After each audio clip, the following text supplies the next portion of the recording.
Greek Prime Minister Kyriakos Mitsotakis visited the White House and Congress this week to make his country's case for acquiring the F-35 stealth fighter jet, while lobbying against Turkey's attempts to upgrade its aging fleet of F-16s and acquire additional aircraft. Not to be outdone, Turkish officials will visit Washington later this week to make their case for Congress to consent to an approximately $400 million deal to upgrade their F-16 jets with new missiles, radar and electronics, a prospect made more complicated by Turkish President Recep Tayyip Erdogan's recent vows to block Sweden and Finland from joining NATO. On Monday, Mitsotakis announced after a meeting with President Joe Biden that Greece will move forward with its bid to acquire the F-35 after 2028. "We will launch the process for the acquisition of a squadron of F-35 aircraft, and we do hope to be able to add this fantastic plane to the Greek Air Force before the end of this decade," Mitsotakis said at the White House. "We will launch the process for the acquisition of a squadron of F-35 aircraft, and we do hope to be able to add this fantastic plane to the Greek Air Force before the end of this decade," Mitsotakis said at the White House. Media outlets in Greece cited Greek government officials as noting Lockheed Martin has invited Athens to join the F-35 co-production program. "Building on our partnership of more than 75 years, we are honored the Greek government is interested in the F-35, and we will provide any support the US government requires in discussions about an acquisition," Lockheed Martin told Defense News in a statement.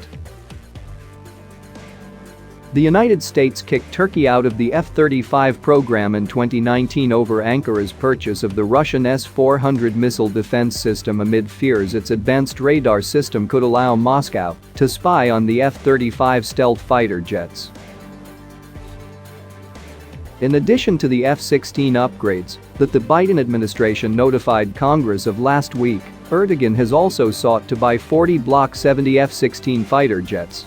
He has framed the roughly $6 billion purchase as compensation for Turkey's financial losses in the F-35 program, but Mitsotakis used an address to a joint meeting of Congress on Tuesday to issue a thinly veiled warning to lawmakers against allowing the F-16 sale to Turkey to proceed. "We will not accept open acts of aggression that violate our sovereignty and our territorial rights," he said in reference to recent Turkish incursions of Greek airspace. "These include overflights over Greek islands, which must stop immediately. The last thing that NATO needs at a time when our focus is helping defeat Russian aggression is another source of instability on NATO's southeastern flank," Mitsotakis added to applause from lawmakers. "I ask you to take this into account when you make defense procurement decisions concerning the Eastern Mediterranean." Mitsotakis pressed his case in separate meetings with House Speaker Nancy Pelosi, D. Calif, as well as the bipartisan, bicameral leaders of the foreign affairs committees, who can unilaterally block arms sales. Those meetings included coffee with Senate Foreign Affairs Committee Chairman Bob Menendez, DNJ, one of Turkey's staunchest opponents on Capitol Hill. Still, Menendez's less hardline counterparts recently signaled a cautious openness to greenlighting the F-16 sale for Turkey given its support for Ukraine. But Ankara's recent threats to tank Sweden and Finland's bids for NATO membership have created uncertainty over whether those same lawmakers will allow the F-16 sale to proceed. Turkey has some explaining to do, House Foreign Affairs Committee Chairman Gregory Meeks, DNY, told Defense News. "They've been doing the right thing, I think, to a large degree. That's important to me, but there's other things that I still have problems with that we need to have a dialogue and conversation."